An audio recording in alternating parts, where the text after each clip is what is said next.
We were just discussing about reactions around maandamano, and you definitely heard from Gabriel right here, poking holes into perhaps the economic sabotage sort of approach that has been used equally by the government of the day. Well, what do you make of the reaction, even as we anticipate a 3-day planned demonstrations this coming week?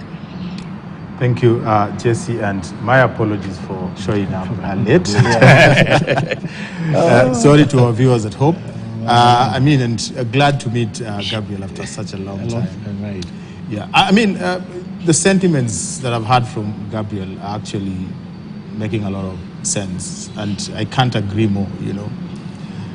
There's the law that provides for picketing, demonstration, and holding peaceful demonstrations. And also there is the organizers of any demonstration who feel that because sovereign power belongs to the people of God and it can be exercised directly, if the institutions and the powers that they delegate that sovereign power don't represent their interests, then Article 37 of the Constitution is invoked. And I think as a country we need to ask ourselves, whatever is enshrined in the Constitution and what we see on the streets, is there congruence? And I'll tell you, I agree with Gabriel. That is not what the Constitution envisioned, and we can't start blaming, people for, blame games, blaming the police, blaming the demonstrators. We have to find a way out that if the Constitution provides for that, then the question is, how do we have a conversation around the need to demonstrate by the demonstrators, which cannot be frustrated because it is enshrined in the Constitution, and the need to have that demonstration carried out in a peaceful manner. Okay. And I think the responsibility rests squarely, both in the police and the organizers of the demonstration. One, I want to believe that demonstrators can actually demonstrate, exercise their rights, present petitions, and even if they don't want to present petitions, they can just do whatever they want to do without destroying properties. And that responsibility lies squarely with the demonstrators or the people who organize for demonstrations or what they call mass action. They have to weed out criminal elements in their demonstration. And no one can tell you that it is impossible in this country. Just the other day, Raila Odinga walked, from his home, boarded a matatu, ended up in town. There was a mass of people. So if there's a mass of following that follow political leaders, did we see any sort of untoward behavior at the CBD? Nothing, absolutely, because they took control. And, there is footage where guys were leading, the people who were surrounding the former prime minister and telling shopkeepers, don't close your shops. Nothing bad will happen. This is just a celebration, of Baba getting into the CBD. If they manage to do that, I want to believe that they can manage to do that. And then number two, we can say all manner of things, but there is also some blame that we have to put at the doorstep of the security forces and the police service. Because if the Constitution provides for peaceful demonstration, it is incumbent upon the police to, first of all, provide security to the demonstrators and work with the demonstrators to ensure that there are no criminal elements. And then number two, it is the responsibility of the police officers to ensure that anyone who is not interested in demonstrating is also protected.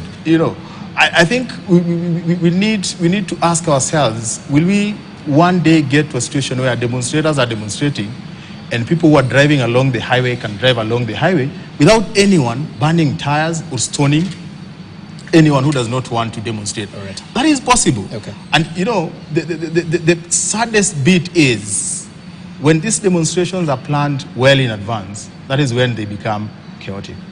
If the impromptu by Baba just the other day is anything to go by, then when demonstrators are planning demonstration, then they need to be very careful who can infiltrate their plans and bring in some criminal elements. And then number two, when security forces, are given notice of a demonstration, because no one is asking you for permission, it is in the Constitution, they need to have a dialogue. This combative approach that we see from both sides of the political divide, that we shall never see this, no one will demonstrate, does not help. If it is enshrined in the Constitution, there has to be a way of, merging their interests and ensuring that the life of Kenyans is protected. And lastly, Jesse, before I finish, we also need to ask ourselves, if people destroy properties and people die, who is responsible? Because if you destroy properties, including state properties and infrastructure, should be identified and charged in a court of law. You should not be killed. I don't think demonstrators have live bullets.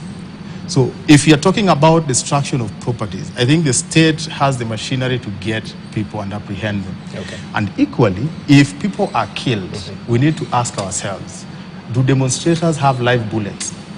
And these people who die, what causes the death? And trace whoever caused the death of those demonstrators and deal with them. Okay. But I also want to believe that demonstrators also have a responsibility not to provoke security forces as well, and not to destroy property. Okay, so you've spoken about the combative nature we find ourselves in as a country, and perhaps Muthuma, as you come in and respond to what Hesbon has mentioned, let's speak about the grandstanding of our leaders, because we've been here before and we've had this conversation. Once the grandstanding happens, the voice of reason perhaps leaves and exits the stage quite a little bit. Quite unfortunate it is. But in such a situation, in terms of what we find ourselves in, what's the best likely outcome? Is dialogue really an option on the table, bearing in mind we had, the bipartisan talks which crumbled even before they really kicked off? It's unfortunate, very unfortunate, that the bipartisan talks really were watered down. I've always said, and I keep repeating, the only thing that will make a mark, and one that will last for a very long time, is dialogue. That's why you hear people saying, give dialogue a chance. Well structured, we can expect great results. Now, let me tell you something that you've talked about, the grandstanding of our leaders. And here I'm going to give you a few examples. And I hope not only us, but also our viewers will get this. And sorry to bring this, because this is something that happened some years back. When ICC happened, the current president, William Ruto, and former President Uhuru Kenyatta were taken to ICC.